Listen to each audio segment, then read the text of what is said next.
안녕하세요. 파맨정원입니다. 오늘은 수선화가 가득 핀 저의 정원에서 오랜만에 목소리로 인사드립니다. 오늘 여러분들께 하고 싶은 이야기는요, 수선화와 같은 구분 식물을 키우는 것에 대해서 저의 경험을 나눠보려고 합니다. 저의 경험이니까요.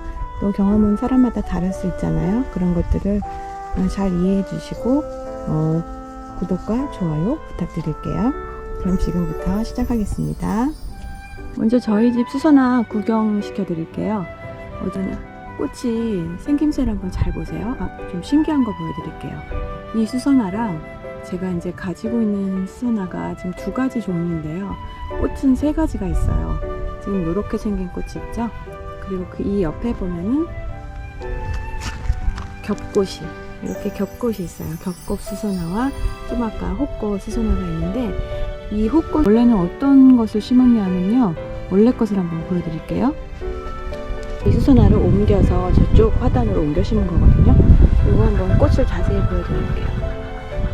이 꽃은 가운데 부분이 훨씬 크고 가장자리에 있는 꽃잎들이 더 작잖아요. 근데 아까 그 수선화는 가운데 부분이 작고 가장자리에 있는 꽃잎이 훨씬 크고 모양도 훨씬 벌어져 있고, 같은 걸 심었는데 어떤 곳에 심느냐에 따라 이렇게 꽃 모양이 바뀌기도 하더라고요. 그래서 참 신기하다. 정원 일을 하면 할수록 참 신기한 일이 많다는 걸 다시 한번 느낍니다. 그러면 이런 수선화를 이렇게 예쁘게 키우려면 어떻게 해야 되는지 저의 경험을 나눠드릴게요. 이 수선화는 특별히 가리는 토양이 없어요. 그리고 물이 아주 막 진흙 땅만 아니면 웬만해선 다 잘 살거든요.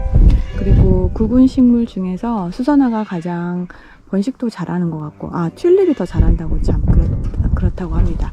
근데 튤립이 번식을 잘하긴 하는데, 튤립 같은 경우는 오랫동안 육종을 해서 GMO가 많아서요, 이렇게 번식을 하긴 하지만 오래 못 간다고 해요. 그래서 전문적인 조경 회사들이나 정원사들은 튤립을 1년생으로 간주를 하고 해마다 심었잖아요. 근데 이제 우리 같이 가정에서 정원을 가꾸는 경우에는 한 번 심으면 계속 났으면 좋겠잖아요. 그런데 이제 종자회사들이 자꾸 팔아야 되니까 그렇게 안 해놓죠. 유전자 조작을 해서 튤립 구근 같은 경우에는 길어야 2, 3년 이렇게 본다고 하더라고요. 요즘 나오는 것들은. 그런데 이제 예전부터 있었던 정말 오래된 튤립 구근들을 가지고 계신 분들은 해마다 정말 평생 나는 것 같아요. 그런 튤립 구근도 있는데, 그런 튤립 구근을 요즘 만나보기는 힘들고, 요즘 나오는 것들은 대부분 GMO다 이렇게 생각하시면 될 것 같아요.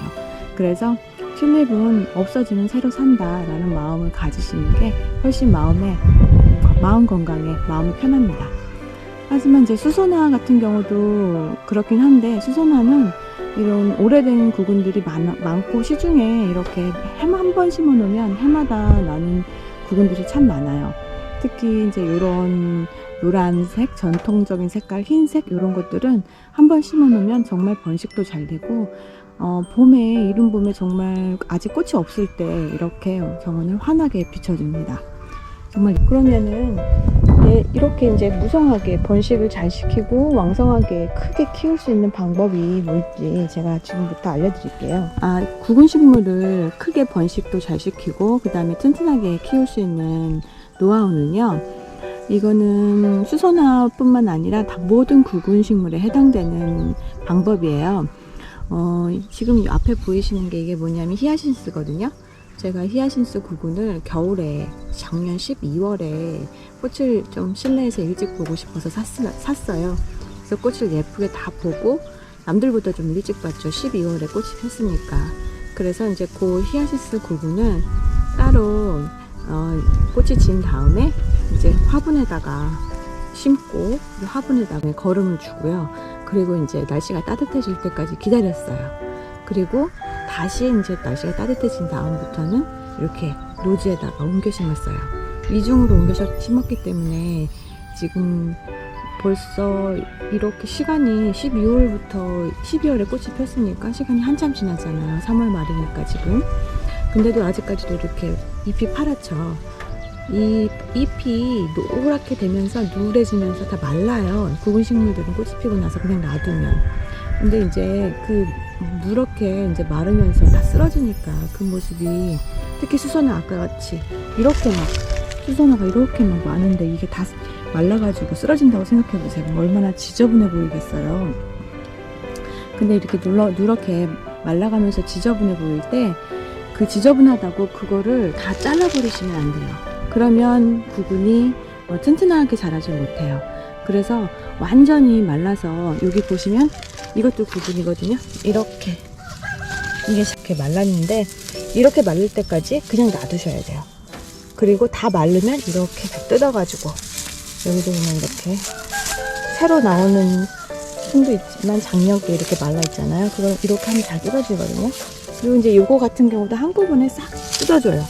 이렇게 마를 때까지 기다렸다가 그때 이파리를 치워주셔야지, 미리 이제 꽃 다 폈으니까 싹둑하고 잘라주시고 다른데 지저분하니까 그냥 다 없애버려야 되겠다 하고 베어버리시면 구근이 영양을 갖질 못해요. 이게 영양을 받아서 햇빛을 통해서 광합성도 하고 해서 구근이 비대해져야 되는데 그 기간을 채우지 못하기 때문에 이 구근이 자라지 못해요. 그래서 그 다음에 예쁜 꽃을 피우기가 힘든 거죠. 피워도 이제 전보다는 훨씬 작은 꽃을 한두 송이만 피운다던가 아니면 아예 그마저도 영향이 없으면 꽃을 아예 못 피운다던가 이런 일이 발생하는 겁니다. 그래서 그 다음엔 내년에도 예쁜 꽃을 보시려면 절대로 요 잎이 다 마를 때까지 절대로 베지 마시라는 거, 그게 꿀팁입니다. 무스카리도 마찬가지예요. 무스카리도 구근식물이잖아요. 구근식물은 다 마찬가지고요. 이렇게 무스카리도 하나를 심어놨는데 여러 개로 번식이 됐죠. 예, 작은 포트 하나 심은 게 이제 이렇게 시간이 지나면 점점 번식을 많이 하거든요. 그것의 노하우는 아까 말씀드린 그것만 지켜주시면 여러분들도 구근을 쉽게 키우실 수 있으실 거예요. 그러면 지금부터 제가 정원에 심으면 좋은 구근들 제 경험으로 추천드리는 베스트 순서대로 한번 알려드려 볼게요. 첫 번째로는 튤립이라고 말하고 싶지만 튤립은 구근이 오래 가지 못하기 때문에 첫 번째로 튤립은 아니고, 튤립은 마지막 5위 5개를 꼽아드리면 5위라고 할게요. 튤립은 봄에 없으면 서운한 꽃이잖아요. 그러니까 튤립은 5번째. 그렇게 또 이제 요즘에 구근값이 많이 싸졌어요. 예전에는 굉장히 비쌌었는데 요새는 워낙 식물을 키우시는 분이 많다 보니까 많이 싸져서 예쁜 튤립 구근들이 정말 많더라고요. 뭐 정말 10,000원어치만 사도 정말 많이 살 수 있어요. 4위는 아까 보여드린 무스카리. 무스카리는 잔잔하고 예쁜데 요거의 단점은 굉장히 작다는 거예요. 그래서 요거가 이제 그래도 어느 정도, 저도 한 포트 샀는데 지금 이렇게 한 포트 심었는데 요게 이제 좀 더 많이 번지지 않을까 해서 띄엄띄엄 번진 것들을 심어놨는데 이렇게 띄엄띄엄 됐어요. 이제 내년에는 얼마나 더 번질지 모르겠는데 이렇게 번식 자체가 아주 잘 되는 편은 아니에요. 하지만 되긴 돼요. 근데 워낙 작기 때문에 구근 자체도 작고, 그래서 요거가 4위. 그 다음에 세 번째로는 3위는 아직 꽃도 안 나오고 새순도 안 나와서 보여드릴 게 없는데 백합이요. 백합도 여러 종류가 굉장히 많거든요. 그리고 겨울도 잘 날고 노지 활동도 잘 되고 하니까 백합도 굉장히 예쁘고 향기도 좋으니까요. 백합도 굉장히 좋고요. 정원에서 정말 화려함을 담당하는 구근이라고 할 수 있어요. 그 다음에 2위는 바로, 이거는 순위를 다투기가 좀 그런데 2위를 너도샤프란으로 할게요. 너도샤프란은 흰색도 있고 분홍색도 있고 노란색도 있고 여러 가지 종류가 있는데 흰색이 가장 튼튼한 것 같아요. 제가 키워보니까. 노란색은 제가 안 키워봤고 분홍색이랑 흰색을 키워봤는데요. 이 흰색 같은 경우는 이렇게 지금 보이시죠? 이게 다 너도샤프란이거든요.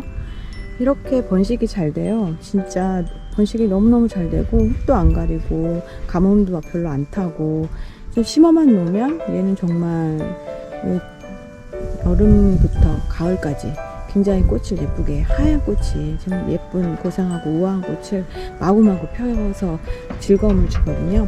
그래서 요것을 추천하고요.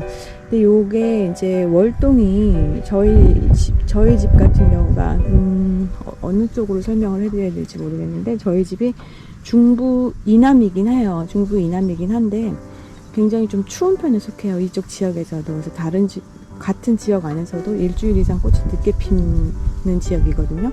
그래서 거의 중부지방 정도 날씨. 그러니까 지난 겨울에는 영하 18도 이상 추웠고, 그럼 한 영하 20도 뭐 이렇게까지도 갈 때도 있고 그래요. 그런 걸 감안하셔서 그럴 때 노지 활동 충분히 하고도 남거든요. 흰색 너도샤프란 같은 경우도 이거는 뭐 추위에 영향을 전혀 안 받으니까 그 정도 추위에는 그거 감안하셔가지고 심기를 추천드리고요. 분홍색 같은 경우는 지금 보여드릴게요.